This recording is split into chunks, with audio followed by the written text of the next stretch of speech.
Hey, my guest is Jaime Kalasar. Now, if you're familiar to the show, what I like to do is interview everyday people, just like you and I, who have been able to transform their health through changing their lifestyle. So diet, exercise, and all that jazz.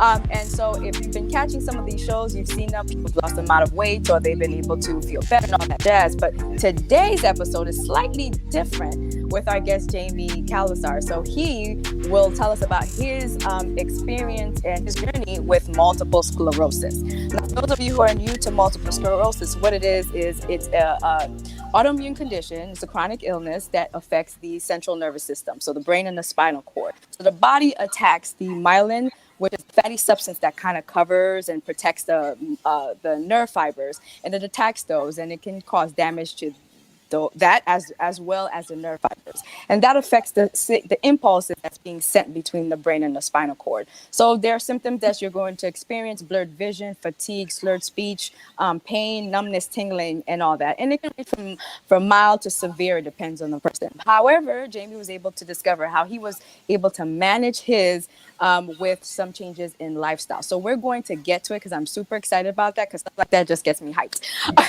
So first, before we do, I just want to tell you briefly about Jaime. He is a pastor. He's a social activist. He's doing a lot of work in terms of justice with underrepresented populations in his area. And he has a platform called Raise Your Voice, and I'm sure we'll talk about that just a little bit too. But he is doing the Lord's work, okay? He is doing the Lord's work. So let us get into it. Jaime, thank you again for joining us and for doing what you're doing, and also for taking the time out of your busy schedule to share your journey with us. I'm excited, and I hope everybody is too. I think I'm like the most excited right now. So tell us a little bit about how this all started for you. Yeah, thank you, Melinda. It's good catching up with you. Thank you for having Absolutely. me on your show. So, as you stated, I was diagnosed with MS, I'd say in December of 2020. Yeah, I'm trying to, it's towards the end of the year. I just remember spending Christmas inside of the hospital. Prior to that, I had felt my body just, not really reacting or not doing the things that I normally do. Quite, found myself oftentimes very fatigued. And then I started getting this numbness in my, fingers, from my middle finger to the pinky. Those three fingers was just really numb all the time. And then I couldn't hold things. And I just figured, oh, I'll brush it off. It'll go away. It'll go away. Typical black man stuff. I need to go to the hospital. It'll get better on its own. And so, so I kept ignoring it. Then, I started having this numbness in my foot. And it just got to a place where, I went to, matter of fact, let me tell you exactly what happened. My wife and I went to the doctor because we shared the same doctor. And I wasn't going to tell him what was happening with my fingers. And she was like, you need to tell him what's going on with your fingers. And so Smart woman. That's right. And so when I told him that, at first, we thought it was just maybe like a pinched nerve that was causing, the tingling and the numbness in my fingers. Then it went down to my feet. And so, the doctor started saying, wait a minute, which fingers are numb? And they looked at, it wasn't the normal fingers. They say usually when it's a pinched nerve, it's like your thumb and your index finger. The fingers that were numb, they were saying that might be something else, and you need to go get it checked out. So I went and did an MRI, got the MRI results back, and they found lesions on my spine and on my brain. Wow. And that was like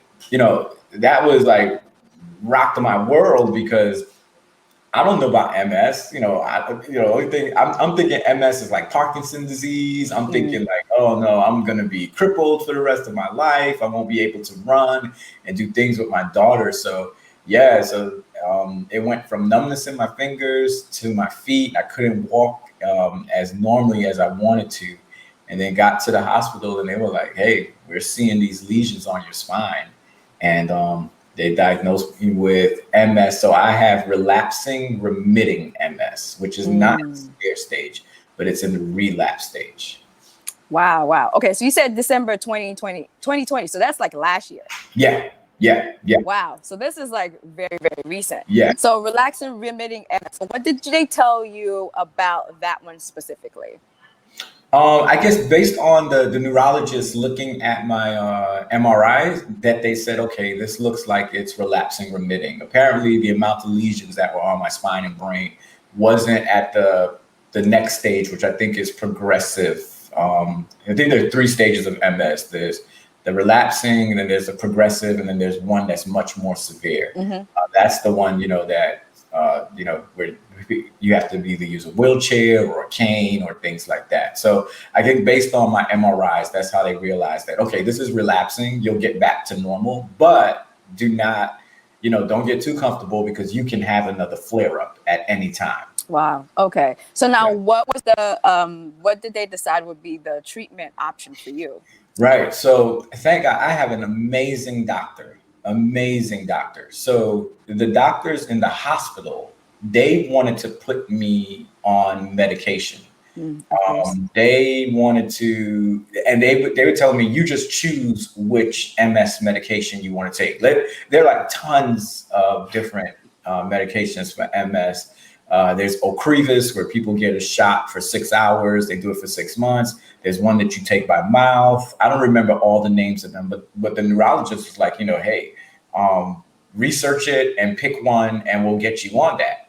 My personal doctor, the one that told me to go do the MRI, he's like he's a medical doctor, but he also did a class on natural holistic remedies. And he says, look, this is an autoimmune disease. Yeah. And if it's an autoimmune disease, then we need to fix your immune system. Right. Right. So he says, look, the first thing we're going to do is we're going to attack your gut. I don't have like a big overflowing gut, but he says a lot of diseases start in the gut. Absolutely. So what we're going to do, we're going to take you off of dairy. We're going to take you off of sugar. We're going to take you off of red meat. We're going to take you off of gluten. We're going to X out all of those things.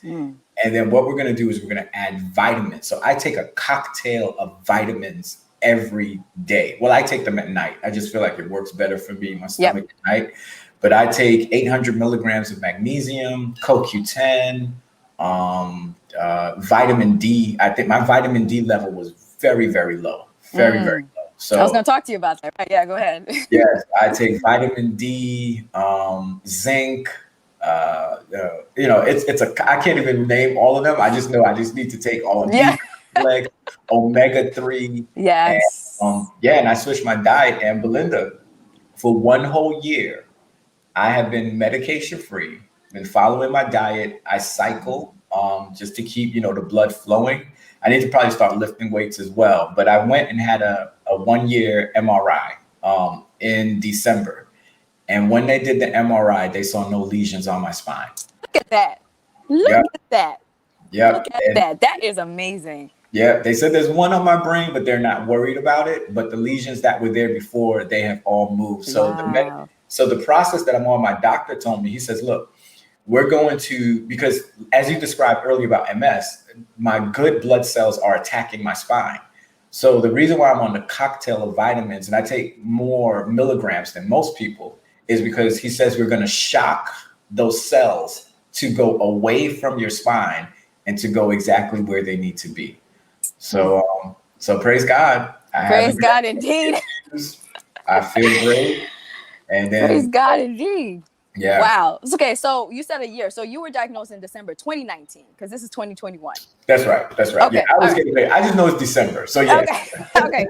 So 2019, and then you were probably just rechecked not too long ago, which is probably when you put up your post, right? That's correct. That's correct. Okay. After we did that was after I did the MRIs. Right. Okay. Because so that's what drew me to your story. I was like, wait, what?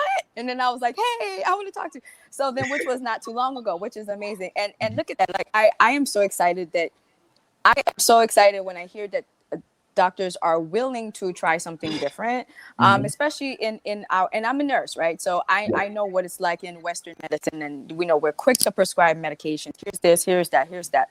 When our body is created in such a way that medication can serve its purpose in some areas, but like for chronic illness, it's more of a, like, the body just needs to get back into the way it needs to Yeah. be doing things. And usually a lot of times it's because of how we eat and all that stuff. So I'm like super excited about that, like that your doctor was that amazing to do that with you. Yeah. Yeah. Have you decreased the amount in terms of the supplements, or is it still going to remain the same for as long? I mean, not that it's a bad thing, because I know that you need that extra bit, but like, are you still on the same amount per milligram, or has it decreased since you've gotten better? No, we're still on the same, Okay. still on the same, but we monitor it. So every maybe 6 months or whatever, I'll go and do blood work. He'll look at my levels and he'll say, okay, let's switch this. Let's do this. So, one of the things that they say with MS that's really good is turmeric. I'm not on Yes. turmeric. And based on how he looked at my lab results, he said, okay, I don't want to put you on turmeric right now. I want to keep you on this cocktail. If things change, then we'll add. So let me tell you, Belinda, I must have drawn about like 3 gallons of blood, because he looks at Everything. everything. And he's like, okay, we're going to do this. We're going to do that. And like you said, the reason why I trusted him too is because most doctors want to put you on medicine. They get kickbacks from that. That's how they get paid if they, buy a certain amount of prescription.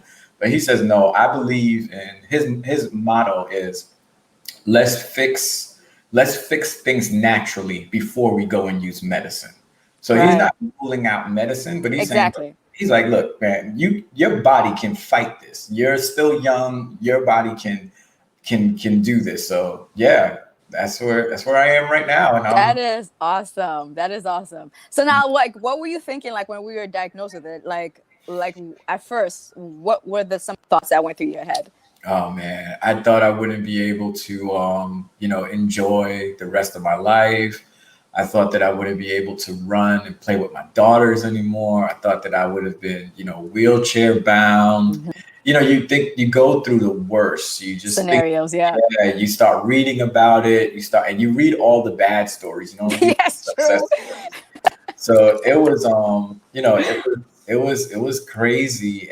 But between my wife, my doctors, I'll say that it's been really encouraging. And the other thing too, that that we're going to talk about is stress. I think MS is stress induced. I was under so much stress pastoring, that the mental fatigue, and I just, like when I was saying that before I got diagnosed, I just felt my body breaking down. I couldn't do all the things I was doing. So, stress shuts down your immune system. So that's another part of my regimen of my, that not just with the cocktail of vitamins, I've also eliminated stress. So I don't let anything worry or bother me to the extent that it has before, because I just don't want to go back to the hospital. Like, absolutely. That experience was terrible in all senses. Yeah, I love you. You're a nurse. I know you work there, but I don't want to see you inside. I like to see you outside. Exactly. You want to see me inside? Nope, you don't. Right. Oh my goodness. So tell me, so now you're going through all these lifestyle changes. Like, what was the easiest and the most challenging part in this whole process? Gluten. Bread. We had Caribbean backgrounds, right? Yes. And so, yes, sir. Flour is a major part of our diets. I had to cut back on rice, because rice turns into sugar in your system. So that is the hardest. Cheese, not really, that's not really. And I never really had a sweet tooth. So desserts and that stuff, I'm cool with that. But that gluten, Belinda, let me tell you, Belinda, I still go to my doctor and I'm like, can I get a little bit of gluten? He's like, nope. Go sneak a little bit in. That's right. I just want to eat some regular bread one day, but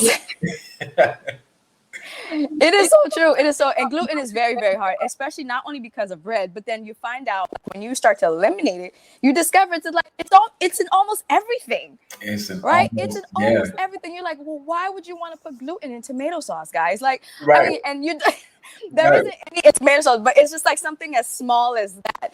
And like, and I'm speaking as someone who also has autoimmune conditions, right? So I have Hashimoto's with the thyroid. So Mm. it's like mine's flare up again with Mhm. when I decide to go off my diet, and I'm just like, oh, I'm just gonna have like a little break, because then it starts with one, and then Yep. after you just go off, it kind of sends you on a spiraling downhill curve. So Yep. it's like, so I totally understand. Like the gluten is like the most challenging part. Yeah. Absolutely, Yeah. absolutely. Yeah. It's And like, because go, sorry, go because ahead.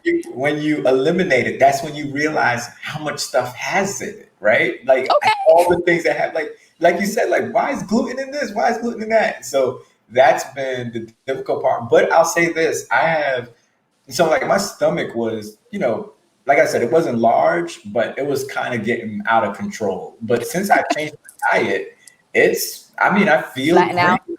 Yeah, it's flattened out, and I feel great. I miss it, but I don't miss it to the extent where I'm gonna cheat, because Right. I just really want to be around as long as I can, Right. and live a healthy life. I feel like I'm more healthy now with MS than I was without it. Isn't that crazy? Yep. That's crazy, and it's because of the way that you've eaten. It's still because of what you're doing. You're decreasing your stress level, and you're like eating better. You're exercising. You're finding like a new lease in life almost. You know what I mean? So Mhm. it definitely helps you in that sense. So what was the easiest part? Oh man, the easiest part was no, sugar was not easy either. Um, Was I, there an easy part? I don't think, I think maybe dairy. Okay. Maybe dairy was easy because I don't drink, I just can't tolerate milk.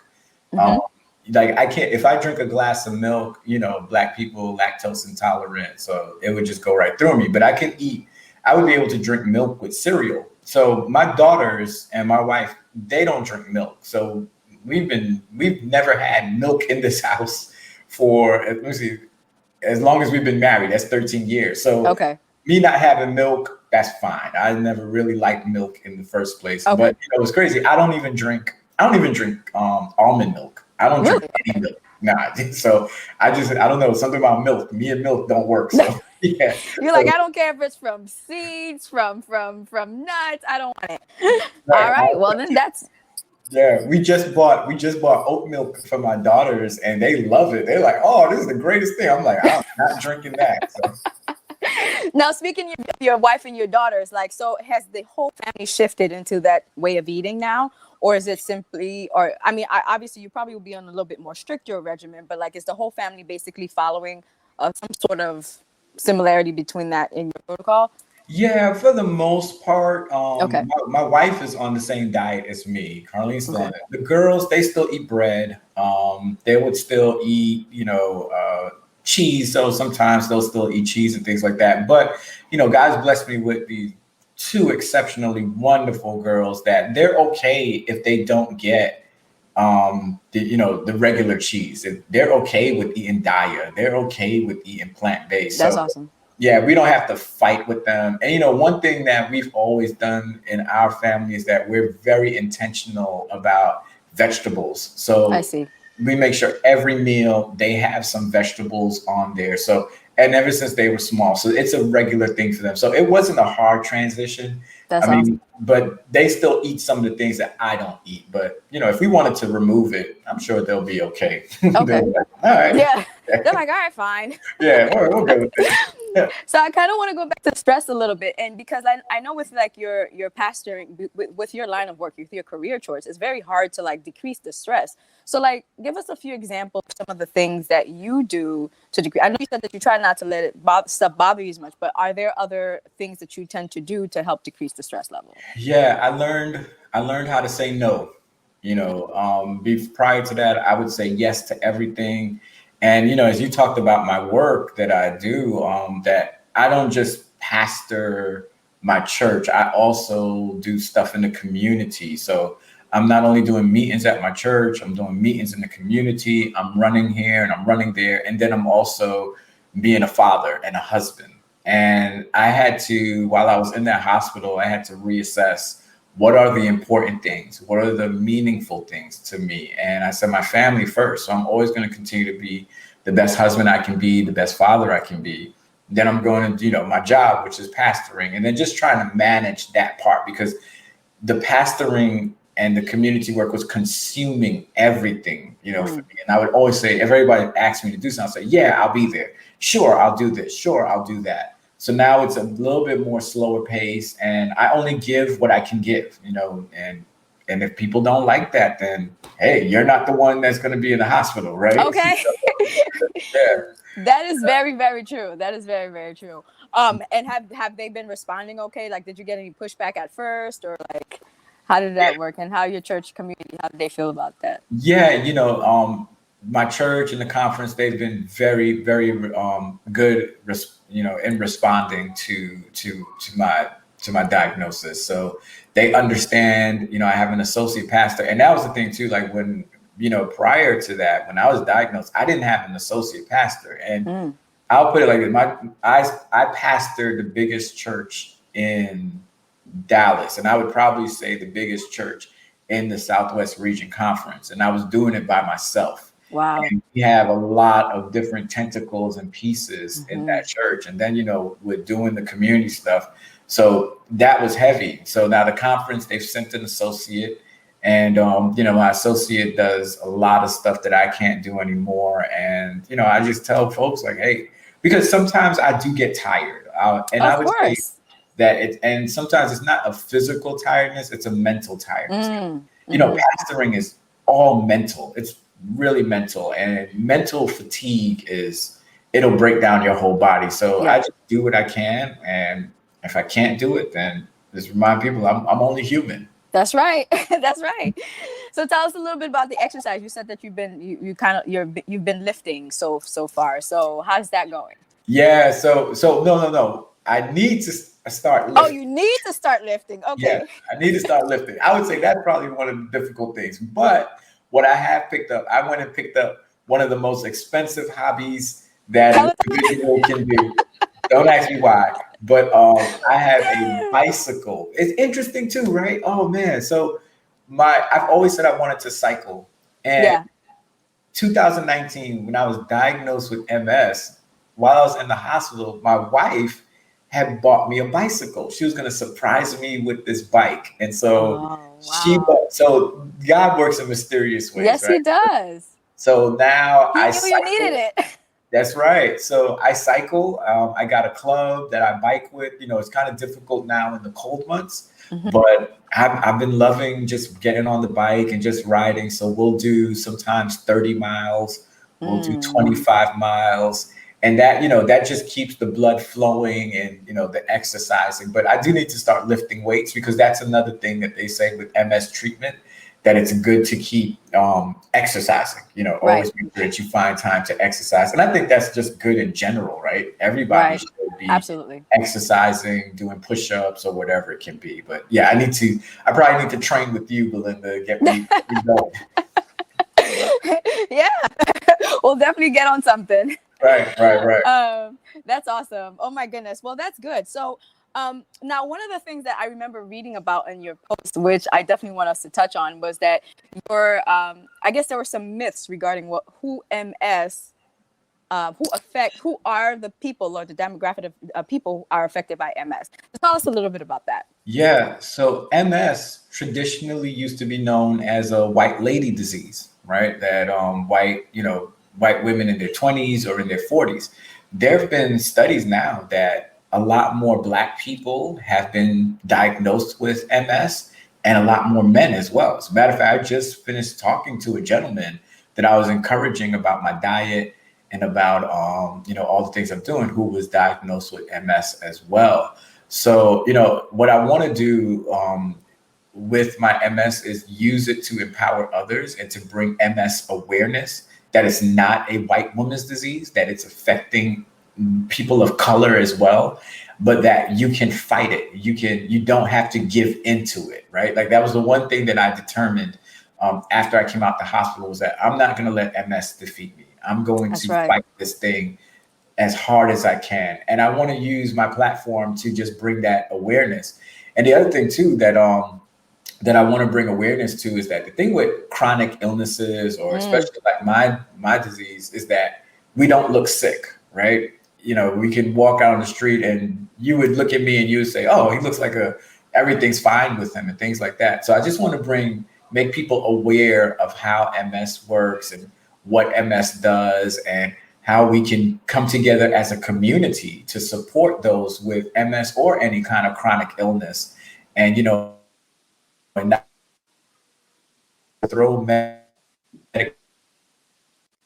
with the medical of spending money on that. Let's try some alternative ways. But yeah, so that was one of my discoveries in reading about MS. That is awesome that you said that, because and that's why sometimes, especially as people like Black people, right? When we when we don't look sick, it's hard for other people to believe us, or maybe, and sometimes we even think that it's in our heads.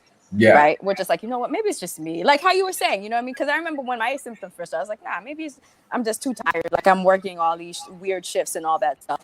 And it's like, well, no, something can actually be wrong with you. It's not in your head. And sometimes it might be hard to convince even the people in your own household that something's wrong with you. Right. And because you don't look ill, it can be hard to convince even the doctors that something is wrong with you, because you don't look ill, especially if you, well, okay, we'll leave that alone, because we know there are disparities in the medical field, right? So that's not a secret. But so it's like, it's really important that we, like you were saying, to have this like a platform where you bring the awareness and the support, and also to empower people to stand up for themselves. Like, hey, listen, if you feel sick, you need to seek help and see what's going on. Because the sooner we figure out what's going on, the quicker we can start working on a treatment and all that jazz. Absolutely. Absolutely. Do not be like me. And I know most men are like me. You feel something happening, you're like, oh, I'll get by. It'll get over it. I'll get through it. No, when you feel something, go get checked out, and also get second opinions. If you don't like the opinion, get a second opinion, but do something about it. I just want to see, particularly Black men and Black people, but Black men, just us really take our health seriously, and let's be proactive instead of reactive. Like one of the regrets that I had was perhaps, because my doctor, when I would go see him, he would be like, Jaime, we need to get your vitamin D up. And, he gave me vitamin D pills, and I take it every now and then. But, I strongly feel that if I was, making sure that I had a good amount of vitamin D, my levels were good, that maybe perhaps I would not have been diagnosed with MS, because I know how important vitamin D is to our health. Yes. But, I am where I am now, and now it's going to be what? Am I going to complain? Cry? No, I'm going to do what I need to do and move. But, I think what's important, I need to think about. So I think about my illness bigger than just being mine. I think of it as, my family. Like, I want to be here for them. I want to be here for my church. I want to be here for the community. So I'm going to do what I need to do in order so that I can be on earth as long as God wants me to. And I think all people should think like that. Everybody should want to take their health seriously and stop killing your taste buds with that high sugar stuff. Like, I used to hate water because all I wanted to drink was juice. And that sugar messes with your taste buds, that you can get water taste nasty. But everything we need is at our fingertips. It's true. And I'm happy that you touched on the whole taste buds thing, because I think a lot of time people say, oh, the healthy eating, it's like, it doesn't taste good, or it's not Black people food, or stuff like that. I was like, real food is food for everybody. It has no color. You know what I mean? Right. It's for the human race. It has no color.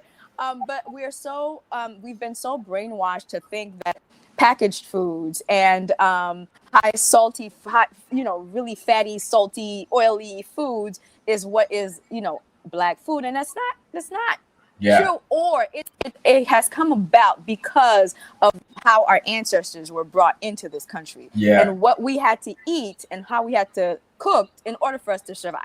Yeah, right? Absolutely. Those foods trick your taste buds. Absolutely. And they mess with you. And so the other thing that I want to continue to do with my advocacy is I want to fight for access to healthy food in poor communities.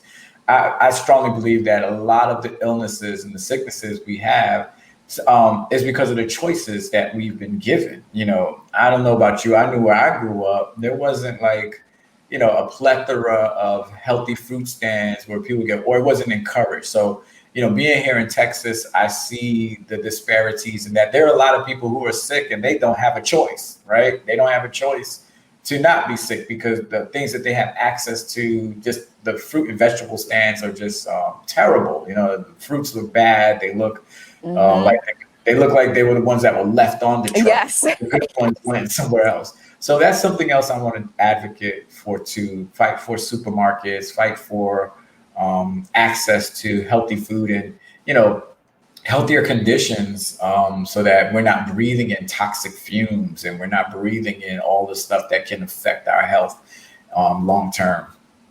I'm happy you said that too, because I know that for many people, we choose what, you know, we make the choice to like go into the fast foods or to eat like crappy foods. But others, like you said, are pretty much given that choice. Like a lot of people who are, if you're on WIC, if you're on like government assistance, they only give you access to certain things. So you'll see milk on the list, and it's like, well, if it tends to affect us as Black people at a higher rate, then we're always going to get some type of illness, right?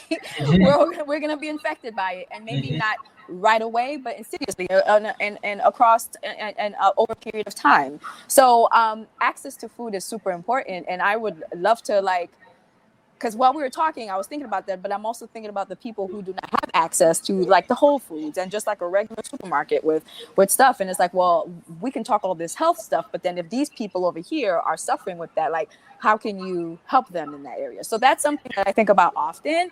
And hopefully you and I can, and you know, we can collaborate and work on something that we can either bring awareness or something, because it's like really, it's something that really bothers me, to be honest with you.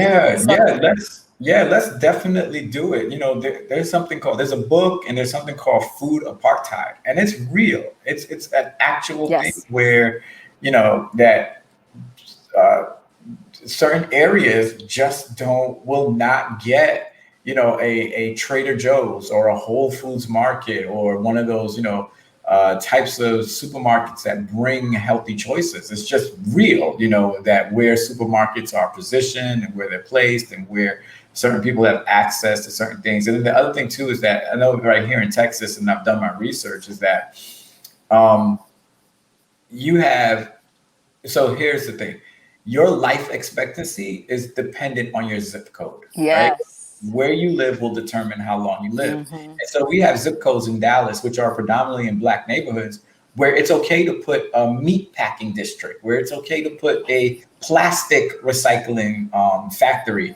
And those toxic fumes affect you, right? They affect, you know, how you think, how you breathe. That's why so many of our children suffer from asthma. You know, it's not simply because they're born with it, but just breathing in those kind of, you know, those kind of things can contribute to long-term illness and can contribute to a plethora of problems. So those are some things that we need to fix, that we can do as a society to make better.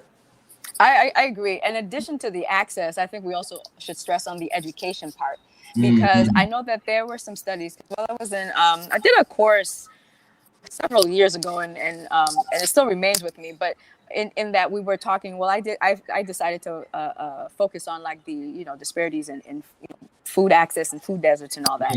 And they've done studies where they've actually placed these, they trialed supermarkets in these you know, food desert areas, but then found that the residents weren't really buying into it. And at that point, now you have to change now. And so in addition to the access, you have to now address the mindset and the taste buds, you know what I mean? And the education around it, because just putting a Whole Foods in the middle of the of a poor neighborhood is not going to guarantee that the residents are going to buy it. Right. Now you have to teach them what these foods are. You have to teach them, you have to, you know, coach them through all of these things. So it's a lot. It's a lot of work. It's a lot of work, and it comes from and like it's multifaceted. It's not just access. It's this, it's that. So it's Yeah. It can be overwhelming. Yeah. It's a lot of reversing, right? Reversing what has been done and trying to get it back to the right way. It's Exactly. and it's really working, and sometimes we really have to work on the children, Yes. and the practices that we're instilling in our children so that they can grow up with that. Those are some things too. But I agree, it's a whole lot of work. We got to fight for the markets, and then we got to fight to get the education, the education around why it's important to eat healthy and to take care of your diet. Yep, absolutely. Oh my goodness. Wow, this was really good. So we're starting to wind down a little bit. I don't know if you have any final things that you'd like to say. Especially I know that especially to the gentlemen who may be listening to you, the Black men. I know you said something earlier. I don't know if there's anything left that you want to add to what you've said. Yeah, sure. Yeah, Black men, we have a lot of responsibility on our shoulders. We have to lead our families. We have to lead, in our jobs. We have to just always be that person that is, in front or doing whatever it needs to do. And that stuff can break us down. So I just want to encourage all Black men to pay attention to their health. Pay attention to go to the doctor, get your regular routine checkups, do your blood work, make sure you're monitoring your levels, and then also monitor your minds. So we spend a lot of time making sure the body is healthy, like lifting weights and all stuff. But we got to make sure that our minds are healthy as well. It's okay to see a therapist. It's okay to talk to somebody. It's okay to release the stress that we go through. And doing those things, we'll start walking on a path because we have to be able to teach our children, teach our daughters, teach our sons how to keep the cycle going. We shouldn't be the ones with a life expectancy that's 10 years shorter than the average white male. We can live as long as they live. We can fight for a better quality of life. But first, we got to start with ourselves. Absolutely. Oh my God, that was beautiful. That was perfect. Thank you so much. Thank you so much. I know in this episode we touched on a lot of things. We touched on multiple sclerosis, and then we kind of ventured off into like activism and food disparities and all that. But you know what? It's true. If we want to address something to a specific community, we need to also talk about the other things that also affect that community. So for all of you watching, thank you for watching. I hope you really enjoyed the show. I hope you really took in the important information, all the important information that we just spoke about, how important diet is to our quality of life. And you know what's funny, Jamie? Like March is multiple sclerosis awareness month. Yeah, so I just want to let you, it is. So you can definitely start bringing awareness on your platform from now. So it's multiple sclerosis awareness month. It's also nutrition month. And there's other stuff too, but those two I plan on focusing on for the month of March. So it's kind of nice that we're kind of bringing everything together and for us to understand the importance of them. So thank you again for joining. Thank you again for taking the time to speak with us. I really appreciate and sharing your story and your journey. And thanks you all for watching. Again, if you have anything going on, if you feel anything going on, please seek a doctor. And also, I just want to put this disclaimer here. This show is not to offer medical advice or anything. That's this right. is simply Jaime sharing his story, and also understand that he was also being monitored by his doctor. So this is not something he was doing on his own. Don't want y'all talking about, oh, Belinda the nurse is telling me to do this. No, that's not what we're saying. No. We're not saying that at all, okay? We're simply saying it's important for you to be followed by a healthcare practitioner. And listen, if you don't like the person that you have now, please keep looking for the person that you feel that will listen to you and will seek to address the concerns that you have. So ask your friends, ask family members, ask some of your coworkers who you trust, and go find and keep looking until you find that person that you trust that can really help you through your journey. So we wish you nothing but health and happiness. Okay. So thank you again for watching. Please subscribe. Oh, and Jim, how can we find you if we want to follow you? Yeah, so that's my Instagram handle at Jaime_Kalasar. And if you type in the same name on Facebook, you can find me there. And I also do a nonprofit called Raise Your Voice. So that website is raiseyourvoice.academy. So I'm in the process of updating it, but please, anybody out there, if you want to talk, if you want to shoot me a message, just hit me on Instagram or on Facebook, and I'll make myself available. Awesome. Thank you so much, Jamie. Thank you all for watching. Please remember to subscribe, save, comment, and let us know what you're thinking. Thanks again. Yep. Until next time. See ya. Thank you, Bye. Belinda. All You're right. welcome. Thanks.